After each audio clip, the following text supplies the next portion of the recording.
asalaamaaleykum wa rahmatulahi taala wa barakatu tey nag dama ñëw rek ci mbokku internet ci tey pour jox leen benn secret secret bi mooy secret bouteille bi secret bouteille bi nag ñu bari xam nañ ma ci liggéeyal naa ci ñu bëree bëri lii nag dama ko def nii rek maanaam dafa am secret bi moom laa muur nii parce que dafa am loo xamante ni ci secret yoo xam ne du ñu farataal di bëgg nit ñi di koy gis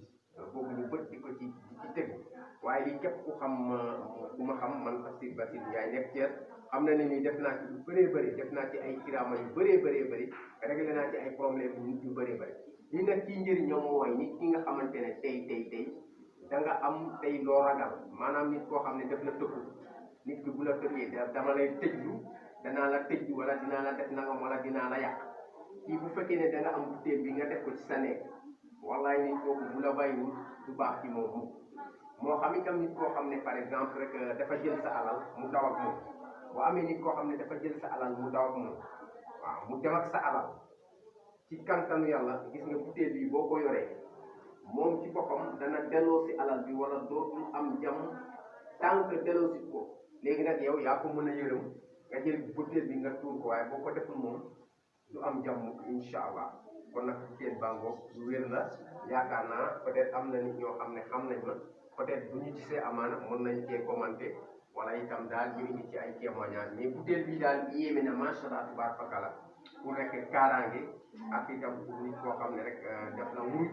yóbbu sa alal wala yooyu wala koo xam ne def la dëkku wan na carrément ne def lay xeex kii baax na ci incha allah boo ko defee ci kantanu yàlla nit kooku moom dalay bay rek wala moom day am trop tànge bu fekkee sa alal la dina ko delloosi wala bu ko delloosi itam du am jàmm. Maintenant, aujourd'hui, je viens pour parler de cette bouteille-là. C'est un secret. Alors, j'ai enveloppé la bouteille pour empêcher les yeux de voir le secret qui se trouve là-dedans. Donc, c'est un problème, disons, de précaution, mais également de protection du secret de la bouteille. C'est une bouteille très efficace. Elle est utilisée pour la protection, pour se protéger contre, par exemple, même des mauvais esprits, des djinns, mais également contre nos ennemis. Par exemple, les personnes qui nous menacent d'emprisonnement ou de destruction. Alors, si vous avez cette bouteille, vous la gardez chez vous, toute personne qui essaiera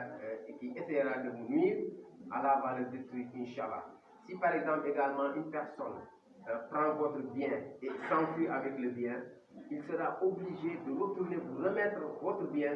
sinon il n'aura pas la paix jusqu'à la mort, Inch'Allah. Sauf que si vous